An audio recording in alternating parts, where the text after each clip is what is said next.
নমস্কার, ওঙ্কার বাংলায় আপনাদের সকলকে স্বাগত। এই মুহূর্তে আমি অপরূপা রয়েছে আপনাদের সাথে। চোখ রাখবো আজকের গুরুত্বপূর্ণ খবরের দিকে। স্বাধীনতা দিবসে লালকেল্লা থেকে দেশের উন্নয়নের লক্ষ্যে ৭ দফা সংস্কার কর্মসূচির কথা ঘোষণা করলেন প্রধানমন্ত্রী নরেন্দ্র মোদী। ২০৪৭ সালের মধ্যে তার সরকারের বিকশিত ভারত গড়ে তোলার লক্ষ্যকে বেঁধে দিলেন সপ্তধারায়। এই ৭ শক্তির প্রসঙ্গে কথা বলতে গিয়ে প্রধানমন্ত্রী তুলে ধরলেন ভারতীয় ঐতিহ্যের সপ্ত সিন্ধুর কথা।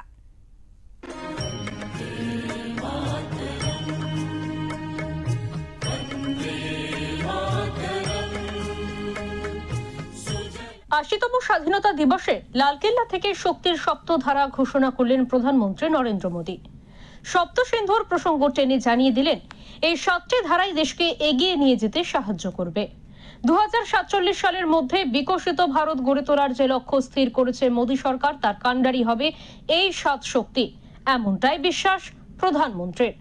তিনি জানিয়েছেন, স্বপ্ন সফল করার জন্য ৭টি ক্ষেত্রেই জোর দেওয়া হচ্ছে। সেগুলি হলো উৎপাদন শক্তি, কৃষি ও খাদ্য প্রক্রিয়াজাতকরণ, প্রযুক্তি ও উদ্ভাবন শক্তি, গতি শক্তি অর্থাৎ দেশের নানা প্রান্তে দ্রুত গতির যোগাযোগ ব্যবস্থা গড়ে তোলা, প্রতিরক্ষা ব্যবস্থা, অর্থনৈতিক শক্তি এবং ভারতের সফট পাওয়ার। भारत का सामर्थ्य सप्त सिंधु के रूप में हम जानते थे, हम समझते थे, हम सुनते थे। अब विकसित भारत बनाने के लिए हमें नई धारा चाहिए। आज लाल किले की प्राचीर से मैं देश के सामने शक्ति की सप्त धारा का आवाहन करता हूं। आने वाले 5-7 साल में जो पिछले 5-7 दशक में नहीं हुआ, वो सप्त धारा के सामर्थ्य से, शक्ति से हम देश को नई ऊंचाई, नई गति देंगे और नए लक्ष्यों को पार करने वाला सामर्थ्य देंगे। এর আগে ২০২২ সালে দেশের ৭৫তম স্বাধীনতা দিবসের অনুষ্ঠানে লালকেল্লা থেকে ৫ প্রতিজ্ঞার কথা বলেছিলেন মোদী।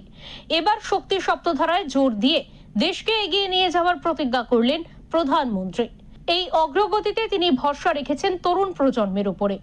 তাদের উপযুক্ত করে তুলতে বছরে ১ কোটি যুবক যুবতীকে এআই প্রশিক্ষণ দেওয়ার কথা ঘোষণা করেন প্রধানমন্ত্রী। मेरे प्यारे देशवासियों, जब मैं विकसित भारत की बात कर रहा हूं, देश को तेज गति से आगे बढ़ाने की बात कर रहा हूं, उसका सबसे बड़ा लाभार्थी कौन है? इन सारे प्रयासों का सबसे बड़ा साधक कौन है? अगर साधक है तो मेरे देश का युवा है, मेरे देश की युवा शक्ति है। विकसित भारत की यात्रा में युवाओं की बहुत बड़ी भूमिका है। इतना ही नहीं, विकसित भारत का सबसे बड़ा लाभार्थी भी मेरे देश का युवा है। 1 लाख करोड़ रुपया इनोवेशन फंड भारत सरकार ने घोषित किया है। मैं देश को, नौजवानों को कहना चाहता हूं, आप अपने सपनों को लेकर के आइए, संसाधनों की कमी नहीं रहने देंगे। 1 लाख करोड़ रुपया आपके दिल दिमाग को सामर्थ्य देने का एक व्यवस्था हमने कर दी है।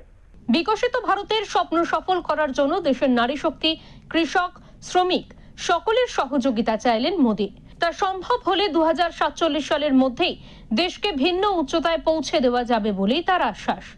কিছুদিন আগে এই লালকেল্লাতে নিটের প্রশ্ন ফাঁস এবং শিক্ষায় দুর্নীতির অভিযোগে সরকারের বিরুদ্ধে প্রতিবাদে সামিল হয়েছিল তরুণ প্রজন্ম। দিল্লির যন্তর মন্তরেও চলে তাদের লাগাতার বিক্ষোভ। সংসদ ভবন অভিযানেও বহু তরুণ তরুণী যোগ দিয়েছিলেন। আন্দোলনের চাপে কেন্দ্রীয় শিক্ষামন্ত্রীর পদ থেকে ইস্তফা দিতে হয় ধর্মেন্দ্র প্রধানকে। সেই সময় বারবার সমাজ মাধ্যমকে ভিডিও বার্তার মাধ্যমে যুব সমাজের পাশে থাকার কথা বলেছিলেন মোদী। স্বাধীনতা দিবসের উদযাপনের কেন্দ্রেও রাখা হলো সেই প্রজন্মকেই। ব্যুরো রিপোর্ট, ওঙ্কার বাংলা।